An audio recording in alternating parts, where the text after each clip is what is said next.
Çekirdek donanmadan Milgem donanmasına 4. bölüm. 1990'lı yıllarda Cumhuriyet donanması 20. yüzyılın sonuna büyük bir enerjiyle yaklaşıyordu. Sadece teknolojik alanda kabuk değiştirmiyor, aynı zamanda 1990'lar sonrası büyük çapta yenilediği filolar, Harp filosu, Meko, Yenitepe, Gabya sınıfı fırkateynler, hücum bot filosu, Yıldız, Kılıç sınıfı hücum botlar, denizaltı filosu, Preveze sınıfı denizaltılar ve lojistik destek gemileri filotilası TCG Akar ve TCG Yarbay Kudret Güngör ile harekat temposunu ve harekat çapını geçmiş yıllarla kıyaslanamayacak şekilde arttırıyordu. Artık muhrip ve fırkateynlerimizin yeni destek gemileriyle açık denizde çok uzun süreler görev yapmaları mümkün hale gelmişti. 1990 sonrası fırkateynlerimiz ve açık deniz destek gemilerimiz NATO Akdeniz Daimi Deniz Kuvveti'nde sürekli görev almaya başlamıştı. Yugoslavya krizinde donanma gemilerimiz barışı tesis ve koruma harekatı kapsamında IFOR ve SFOR'a deniz desteği sağlıyorlardı.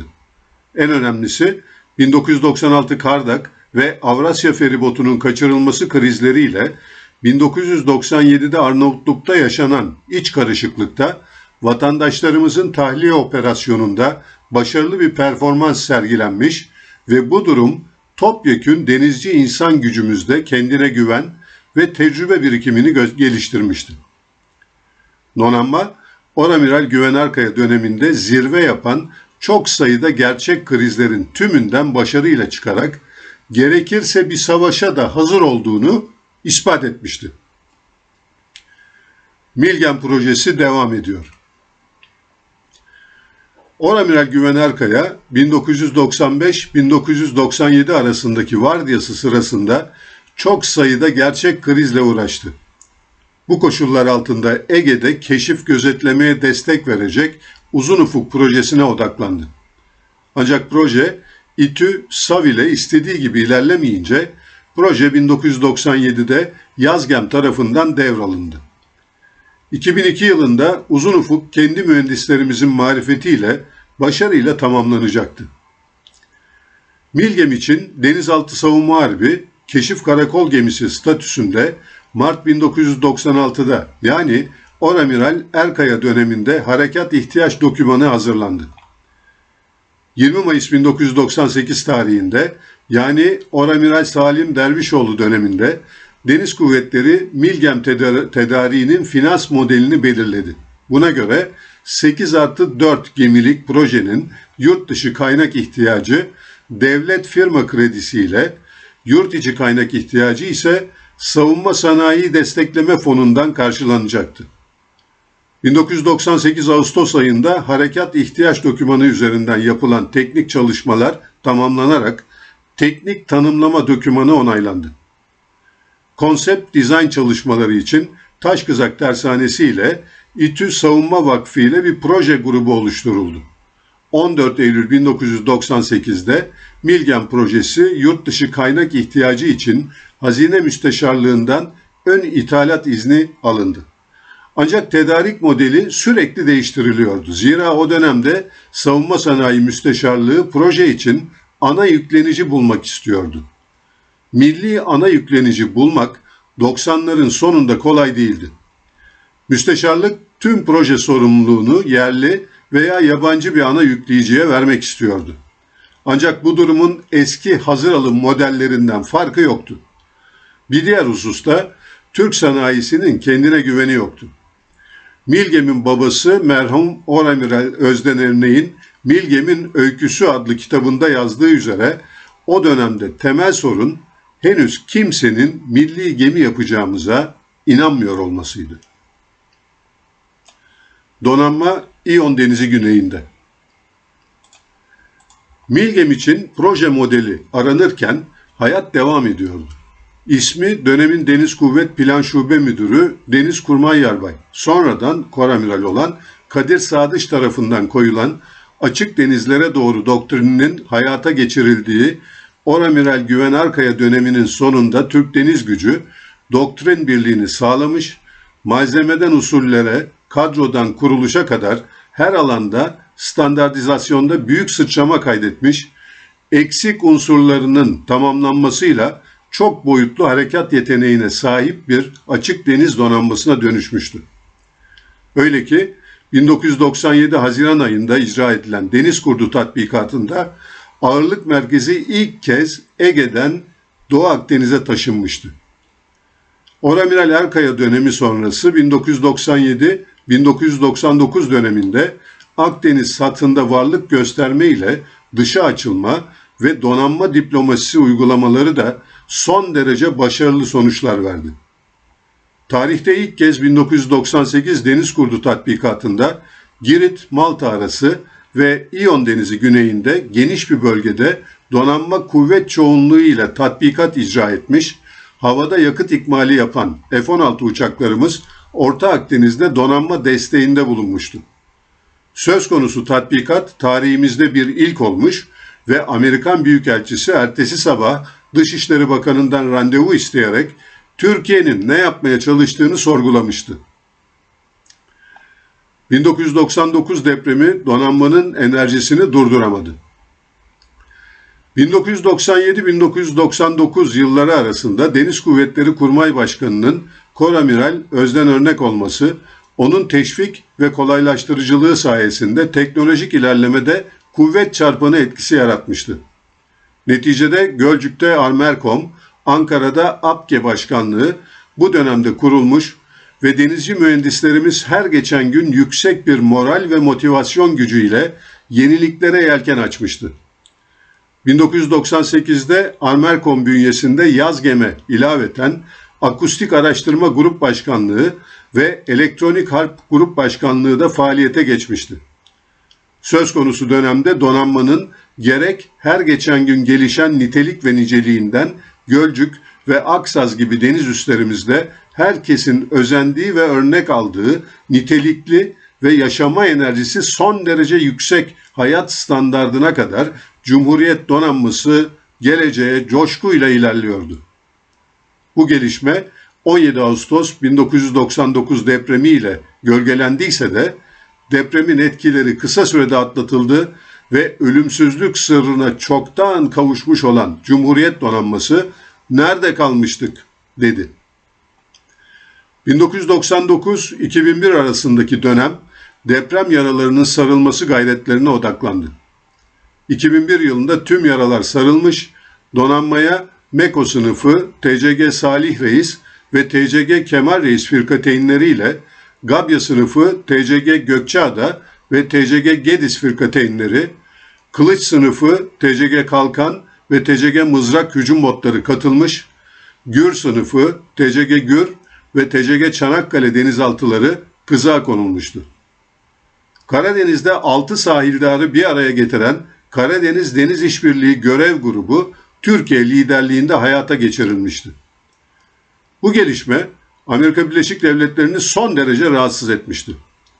Deprem sonrası 2 yıllık dönemde Haliç'te bulunan Taşkızak tersanesi kapatılmış, Türkiye Gemi Sanayi'ne ait Pendik'te bulunan tersane İstanbul Tersanesi adıyla 2001 yılında Deniz Kuvvetleri envanterinde hizmete girmişti.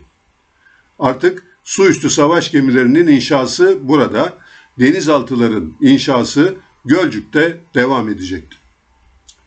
Armerkom'da deprem sonrası Pendik'te İstanbul Tersanesi bölgesine taşındı. Gölcük'te deprem öncesi onun için yapılan binaya da donanma komutanlığı taşındı.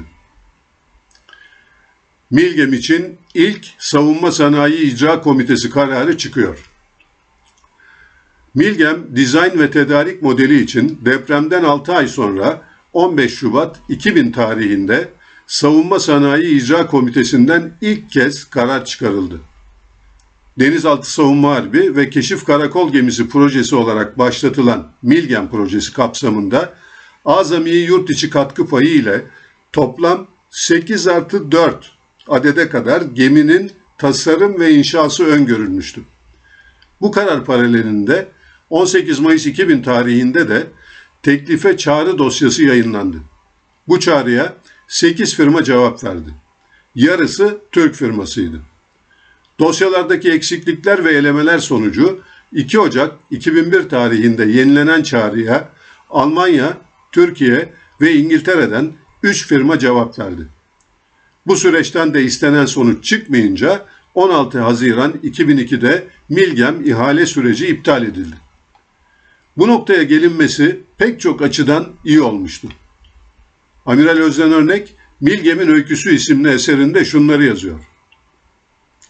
Milgem'in ilk doğuşu maalesef bahriyeye veya özel sektöre teknolojik bir yetenek kazandırmak hedefinden uzaktı. Bu nedenle seneler geçtikçe kendine taraftar bulamadı. İstediğimiz harp silah araçlarını taşıyan ve maliyetinin en az %60'ı üzerindeki kısmını yurt içinde üretebileceğimiz bir gemi inşa modeli bizim için esas olmalıydı. Tabii böyle bir konu yurt içinde Ar-Ge gerektiriyordu. Özel sektörümüz ise talebi çok kısıtlı olan böyle bir konuya kaynak ayırmak istemiyordu. TÜBİTAK ve üniversitelerin vakıfları bu konularda en uygun olanaklara sahiptiler.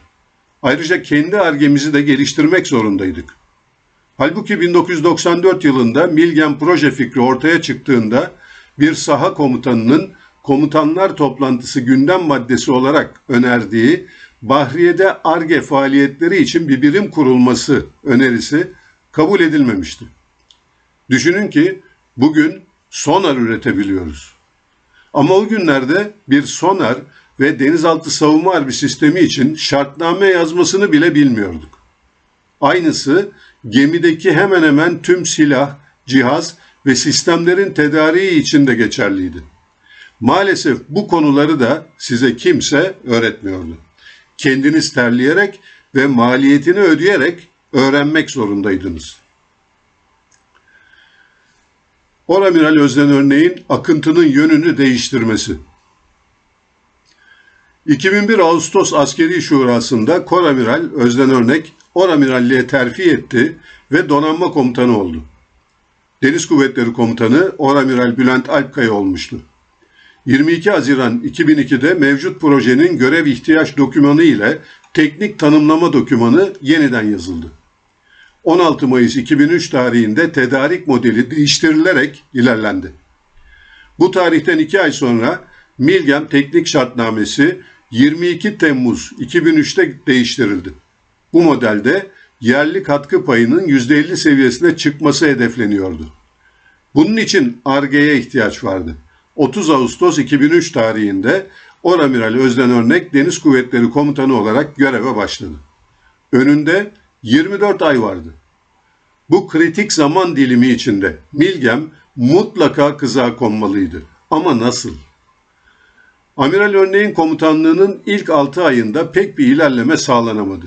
En önemli kazanım öncelikle geminin kullanacağı çeliğin üretimi için Erdemir ve Savunma Sanayi Müsteşarlığı bir araya getirilerek çelik üretiminin gerçekleşmesi sağlandı. Milgem projesi fiilen başlıyor. 2004 Mart ayında Milgem projesinin ilerlemesinde büyük rolü olan Savunma Sanayi Müsteşarı Murat Bayar yeni görevine başladı. Deniz Kuvvetleri ile Savunma Sanayi Müsteşarlığı arasındaki işbirliği ve eşgüdüm yeni bir sayfa açtı. 11 Aralık 2003'te yapılan Amiraller Kurulu toplantısında Milgem için performans sorumluluğu, dizayn kontrolü, geminin inşası, sistem temini ve sistem entegrasyonunun Deniz Kuvvetleri ve Savunma Sanayi Müsteşarlığı ortaklığında yapılmasına karar verildi. Bu karara göre 5 Mart 2004 tarihinde Milgem'in inşa direktifi Amiral Örnek tarafından imzalandı. 12 Mart 2004'te proje fiilen başladı. İstanbul Tersanesi'nde Milgem Proje Ofisi tesis edildi. Her ne kadar hala önemli bir kesim milli geminin gerçekleşeceğine inanmasa da işler hızlanıyordu. 14 Mayıs 2004'te önceden 15 Şubat 2000 tarihinde alınan ilk Savunma Sanayi İcra Komitesi kararı revize edildi. Yeni karara göre 8+4 DSA Keşif Karakol gemisinden birinci gemi Deniz Kuvvetleri sorumluluğunda olmak üzere İstanbul Tersanesi diğer gemilerin aynı tersane ve veya yurt içi özel sektör tersanesinde inşa edilmesi kararı çıktı. Bu karara göre alt sistem ve malzemeleri Savunma Sanayi Müsteşarlığı temin edecekti. Deniz Kuvvetleri performans sorumluluğunu yüklendiğinden tasarımdan, yapımdan ve tedarik hariç her türlü inşa planlamasından sorumluydu. Savunma Sanayi Müsteşarlığı ise tedarik sorumluluğunu yüklenmişti. Savunma Sanayi İcra Komitesi kararları, Savunma Sanayi Müsteşarlığı ve Deniz Kuvvetleri Komutanlığı'nı hukuken bağlayıcıydı. Ancak bu gelişmeye rağmen projenin ilerleyişinde müsteşarlığın endişeleri vardı. En büyük endişe, Deniz Kuvvetleri'nin tasarımı kendisine ait bir savaş gemisini önceden inşa etmemiş olmasıydı. Milgem'de önemli bir dönüm noktası. Savunma Sanayi İcra Komitesi'nin 15 Mayıs 2004 tarihli toplantısı, Türk savunma sanayinin millileşmesi yolunda çok önemli bir dönüm noktası oldu. Zira bu kararda önemli ve büyük projelerin çoğunun ihale süreçleri iptal edildi. Yabancı ana yüklenicilerle Türkiye'de lisans altında üretimi öngören proje modelleri iptal edilerek bunların yerine yerli şirketlerin ana yüklenici olacağı modele geçildi. Bu karar Milgem modeliyle tam uyuşuyordu. Bu karar sonrası Deniz Kuvvetleri'nin üniversiteler, TÜBİTAK ve savunma sanayi kuruluşları ile işbirliği ve Ar-Ge süreçleri hızlanacaktı. Deniz Kuvvetleri'nin TÜBİTAK ile kurumsal ilişkiyi erken kuran ve Ar-Ge projesi geliştirme kültürü olan güçlü bir geçmişi vardı. Bu birikimin de büyük katkısı görüldü. TÜBİTAK'la Haziran 2004'te kapsamlı işbirliği protokolü imzalandı. TÜBİTAK ile Armerkom arasında 5 paket hazırlandı. Milgem için sonar ve sualtı telefonu, kızılötesi iz tahmin ve ölçümü, elektromanyetik uyumluluk, degaussing sistemi, radar kesit alanı ölçümleri Armerkom ile işbirliği içinde beraber yürütüldü. Savunma Sanayi Müsteşarlığı ile temel sorun alanı. 27 Ağustos 2004'te Savunma Sanayi Müsteşarlığı Milgem'in azami milli katkı payı ile yapılmasına yönelik olarak 24 konuda bilgi istek dokümanı yayınladı. Kısa süre sonra 1 Eylül 2004'te İstanbul Tersanesi'nde Milgem Proje Ofisi'nde önemli bir toplantı yapıldı. Buna Savunma Sanayi Müsteşarı Murat Bayar da katıldı. Mevcut model müsteşarlığın alıştığı modelden farklıydı. Zira Milgem hazır gemi alımından çok daha değişik bir model içeriyordu. Bu projede dışarıdan pazarlanan hazır dizayn ve donanımlı gemi yerine harekat ihtiyacına göre tespit edilen araç, gereç ve malzemeler azami Ar-Ge ve milli katkı ile tedarik edilerek milli tasarıma göre bir gemi inşa ediliyordu. Amiral Örnek, Milgem'in Öyküsü adlı eserinde temel sorunu savunma sanayi müsteşarlığı bakışı ile özetle şöyle izah ediyor. Gerçekte savunma sanayi müsteşarlığının bugüne kadar yürüttüğü projelerde 3 tane aktör vardır. Biri kullanıcı, yani Deniz Kuvvetleri. İkincisi tedarik makamı, yani savunma sanayi müsteşarlığı. Ve üçüncüsü müteahhit, yani ana yüklenici. Bu modelde savunma sanayi müsteşarlığına göre müteahhit yoktu. Bu rol kullanıcı ile tedarik makamı arasında paylaşılıyordu. Bu durum bürokratik olarak süreci yönetmede zorluk çıkarabilirdi. Bu modelde ana yüklenici yani müteahhit, Milgem Proje Ofisi, İstanbul Tersanesi ve Savunma Sanayi Müsteşarlığı arasında bölüşülmüştü. Dosyalar Deniz Kuvvetleri ile tersane arasında gidip geliyordu. Savunma Sanayi Müsteşarlığı bunun dışında kalıyordu. Rahatsızlık buradan çıkıyordu. Savunma Sanayi Müsteşarlığı baş edemeyeceği bir işi yapmak istiyor ama gücünün yetmeyeceğini de biliyordu. Savunma Sanayi Müsteşarlığı klaslamayı bilmeden, nasıl bir tasarım olduğunu bilmeden tedariğe girişecek durumda değiliz diyordu. Savunma Sanayi Müsteşarlığı neticede bir proje yöneticisi şirkettir. Bu yönetimi de uluslararası standartta bir kalite belgesine göre yapıyor. Özünde bir ana yüklenici projeyi yönetiyor ve ona bu işi vermeden önce alt yüklenicilerinin programa göre kilometre taşlarını, hak ediş ödemelerinin bütçesini istiyor. Süreçte kalite kontrol aşamaları var. İşte o günlerde Savunma Sanayi Müsteşarlığı bunları yapamayacağını düşünüyordu. Deniz Kuvvetleri önceden sıfırdan gemi inşa etmedi. Bu yeteneği var mıdır? Paranın sahibi savunma sanayidir ama parayı başkaları kullanacaktır. En büyük sorunsa projenin orkestra şefi konumundaki itici gücü 20. Deniz Kuvvetleri Komutanı Oramiral Özden Örnek 2005 Ağustos'unda emekliye ayrıldığında proje ne olacaktı? Her şeye rağmen proje ilerlemeye devam etti. 2004 Aralık ayında Deniz Kuvvetleri, Türkiye Uçak Sanayi AŞ ve SSM arasında üçlü protokol imzalandı.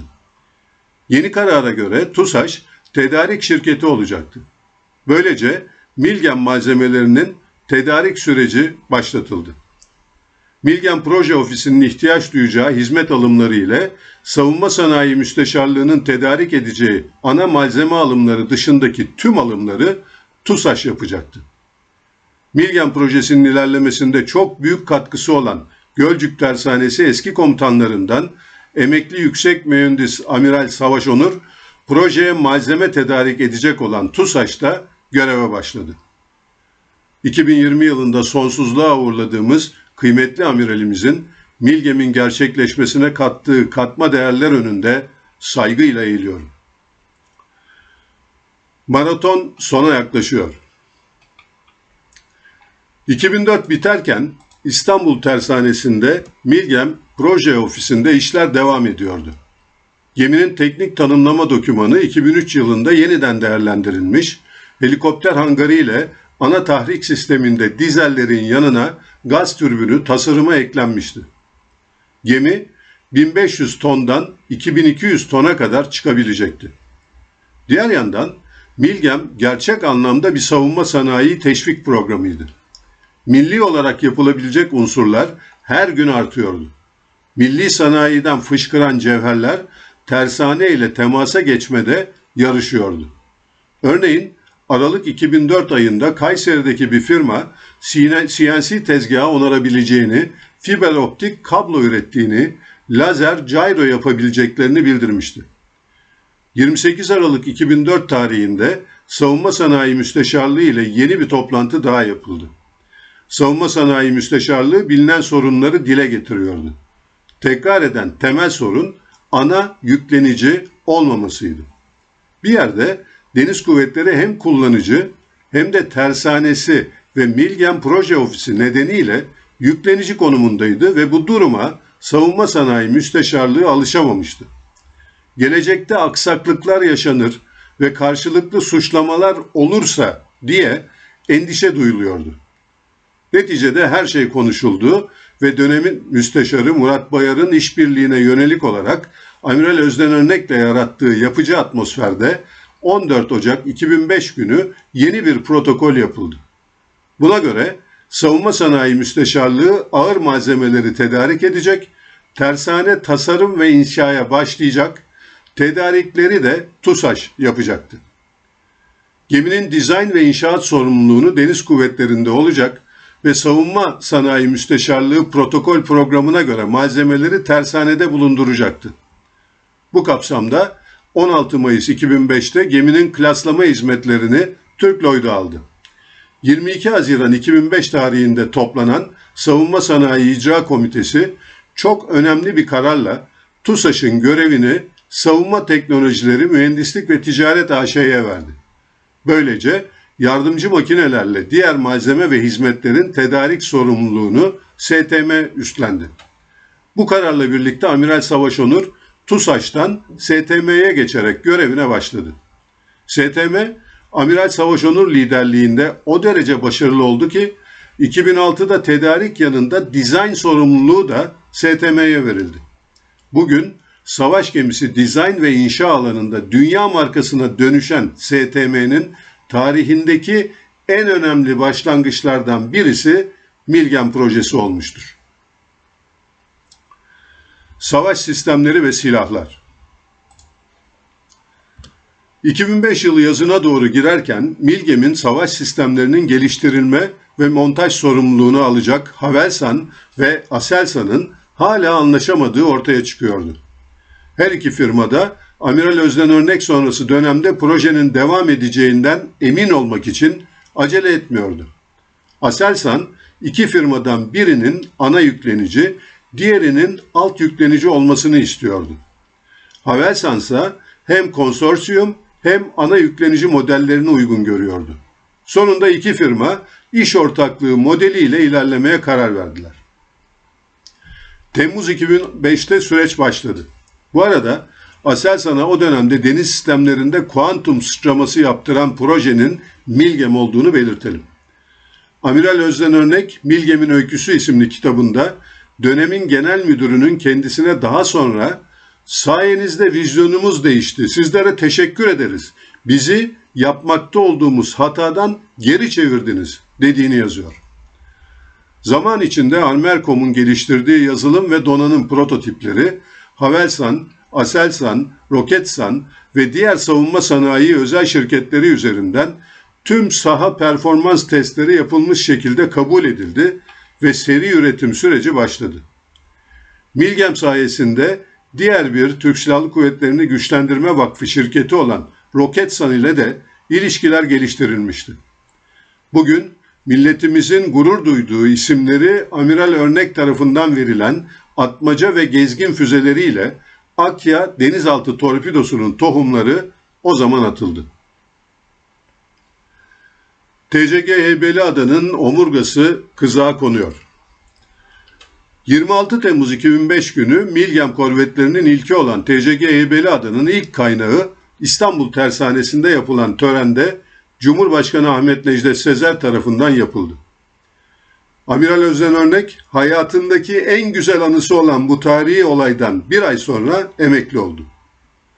Tek kelimeyle şeytanın bacağını kırmıştı. Yapamazlar, yapılamaz denilen milli savaş gemisini kızığa koydurmuştu. Bundan sonrası vardiyayı devralan amirallere ve başta Milgem Proje Ofisi, STM ve İstanbul Tersanesi'nin mühendislerine kalmıştı. 5 Eylül 2005 tarihinde Milgem Proje Ofis Müdürü olarak göreve başlayan Yüksek Mühendis Albay Ahmet Çakır, artık bu geminin omurgası üzerinde her geçen gün ağır ağır yükselişini sağlayacak kişilerin başındaydı.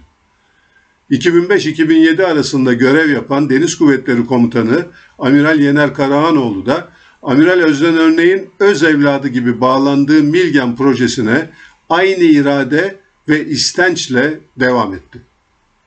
Bu arada Milgem Proje Ofisi'nde çalışan mühendislerin büyük çoğunluğu gemilerden yetişmiş yüksek mühendisler ile gemilerde makine subaylığından yetişmiş son derece seçkin subaylardı. Harekat ihtiyaçlarını biliyorlardı. Çünkü değişik gemilerin köprü üstü, sehame ve makine dairelerinde vardiya tutmuşlar, acil durum yaşamışlardı. Bu durum geminin konsept dizayndan gerçek inşaya geçme aşamasında büyük yarar sağlayacaktı. Fiili inşaat başlıyor.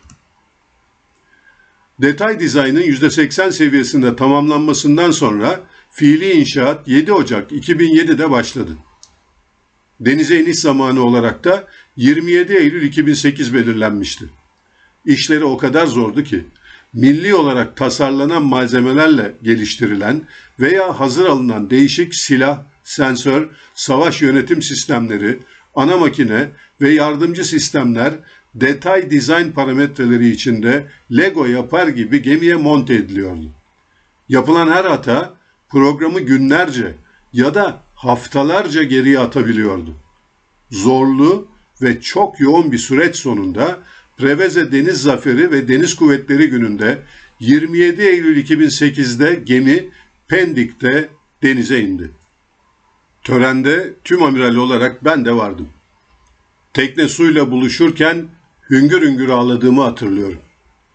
Ayağa kalkarak avazım çıktığı kadar "helal olsun" diye bağırdığımı hatırlıyorum. Maalesef bu duygu yüklü törene Amiral Özden Örnek davetli değildi. 29 Mart 2007 tarihinde operasyon unsuru Nokta dergisi, FETÖ kumpasının bir aracı olarak Amiral Örnek'e ait olduğunu iddia ettiği darbe günlükleri haberini yayınlamış ve o tarihten itibaren Amiral Örnek'ten en yakınlarında sandığı silah arkadaşları dahi uzaklaşmıştı.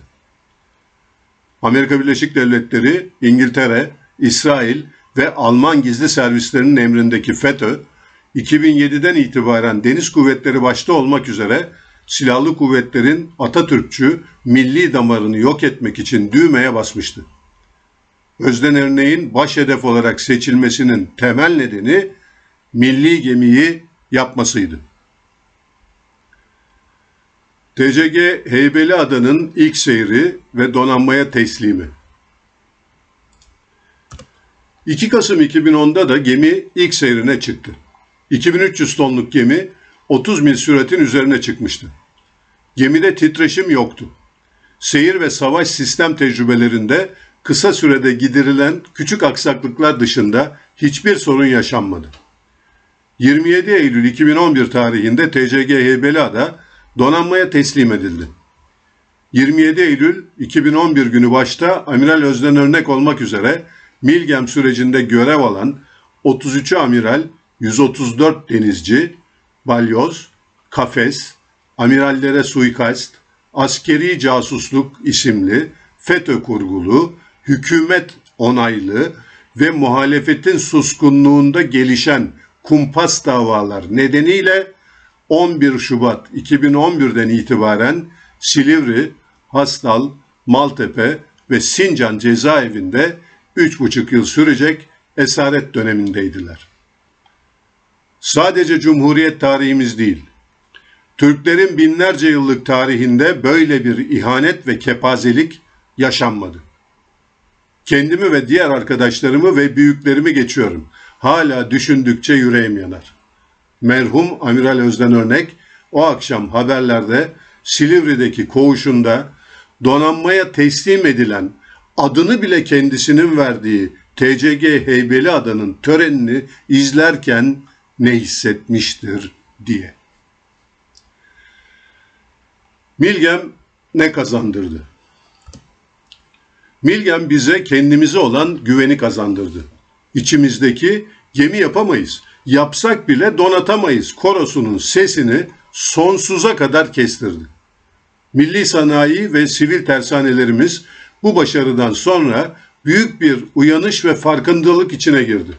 STM, TCG Heybeliada inşa edilirken 300 Türk firmasıyla muhatap olmuş, gemideki 19 savaş alt sistemi, 14 tekne alt sistemi, 21 makine alt sistemi ve 22 elektrik alt sisteminde toplamda %71 Türkiye tarafından geliştirilmiş ve üretilmiş milli sistem kullanılmıştı. İnşa ve donatım sürecinde 50'ye yakın ana ve alt yüklenici ile 200 küçük ve orta büyüklükte işletme sürece dahil oldu. Milgem sayesinde Türk gemi inşa ve savunma sanayi ileri mühendisliğe geçerken her alanda standartizasyonu benimsedi. Bu konuda talimatlar, yönergeler ortaya çıktı. Milgem sayesinde sadece donanmaya teslim edildiği 2011 yılında 2 milyar dolarlık sipariş alındı. Tuzla bölgesinde 10 bin işçiye istihdam sağlandı. 1990'ların sonunda MEKO firkateynlere %2,5 olan milli katkı TCG Heybeliada'da %71'e. Aynı tersanede 2023 yılında tamamlanarak donanmaya teslim edilen 5. Milgem İstif sınıfı TCG İstanbul firkateyninde %81'e çıktı. Milgem gibi itibarlı bir proje sayesinde Türk savunma sanayi lig atladı. TCG Heybeliada 2 yaşını bitirdiğinde 102 gün sürecek 17 bin millik Afrika seyrine çıktı.